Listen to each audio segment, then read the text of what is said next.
Hello everyone, my name's Rachel from Woolly Gran, and today I'm going to show you how to make portrait finger puppets. We're going to be making two different types of puppets. The first one is a walking puppet where your fingers act as the legs so they can walk around. The second type is a puppet that sits on top of your finger and you can wear more than one on your hand at any one time, and they also stand up on their own. You'll need the same kit for both types of puppets, and they start the same way as well.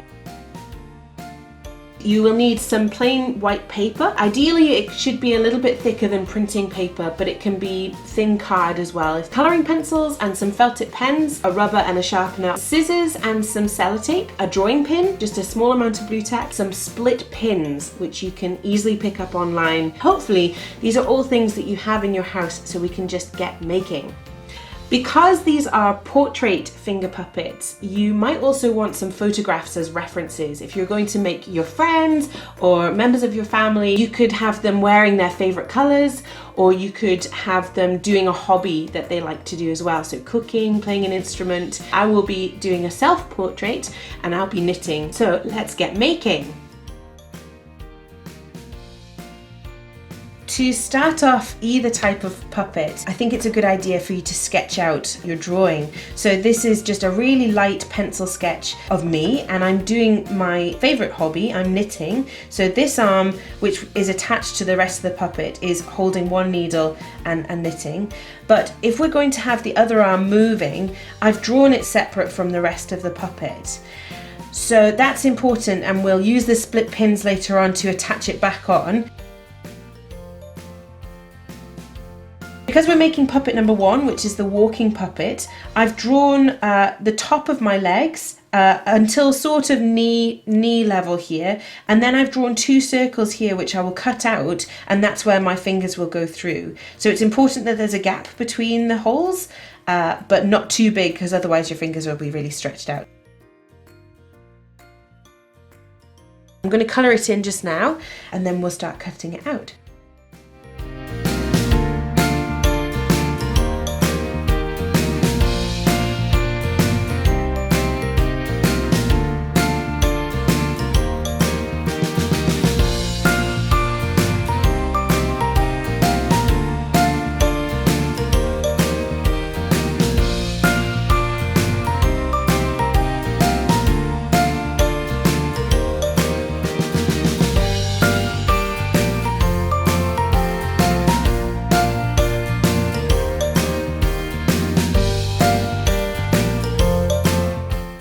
That's me all ready to start cutting out. Try to leave just sort of a millimetre or maybe 2 millimetres just around the outside of the puppet too, just to give it some slight definition.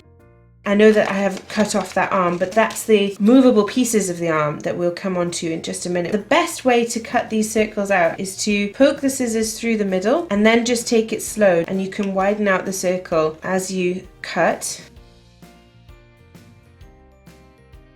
The next thing we're going to do is join the arm together and then join it onto the puppet. So this is where you're going to need your little dollop of blue tack, that drawing pin, and two split pins, because we're going to join the elbow together and then onto the shoulder. So the first thing I'm going to do is stick the bit of the arm where we're going to make a hole onto the blue tack and use the drawing pin just to poke a little hole through the paper and into the blue tack. This just saves you poking into your own fingers. And we'll do the same on the elbow joint of the top part of your arm.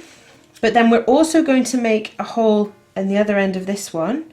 But then you need to take your whole puppet and stick the shoulder onto the blue tack there as well, and make a hole in there too. Now that we've made all these holes, we can move on to the split pins. Place the forearm bit with your hand and whatever you're holding on top of the other bit of your arm, and try to poke the pin through both of those holes.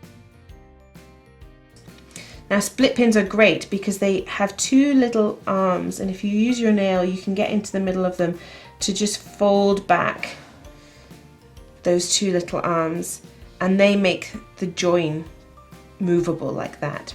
They're really clever. And then we're going to do the same thing for the shoulder joints. So there we go, that's puppet number one done. Now to make puppet number 2, I'm just going to modify this one because, as I said at the very start, they start exactly the same way. The only difference is how they attach to your fingers. The other one doesn't have legs at all. So what I'm going to do might sound brutal, but I'm going to just cut across the waistline there and get rid of that bit with the 2 holes there. So that's that bit done, and we can just get rid of the legs there. We don't need them at all for this. But what you do need is a piece of the same paper that you've been using that's about the same height as your finger. So you need some sellotape for this bit. I've cut off 2 pieces of sellotape there, and I'm going to roll this around my finger. Doesn't need to be too tight. You want to be able to make sure that your finger can come in and out nice and easily. So make a tube and then use 1 piece of sellotape to stick that together so that it doesn't open up. Just tuck the ends in so that they stick on the inside as well, make it extra strong. And that's your tube. Now the other piece of sellotape I'm going to turn into double-sided tape, and that's going to attach the tube to my puppet. So to do that, you just roll the sellotape up with the sticky side on the outside like that. That makes the sellotape sticky on all sides. And I'm going to stick that on the tube, and those ends can also just fold in. And then I'm going to stand that on the table and stick my puppet to that tube so that the bottom is lined up and the top bit, you almost don't see that. And now my finger can go inside there and I can still knit like that. Thank you for joining me today to make portrait finger puppets. I hope you've had a nice time and happy playing. Bye!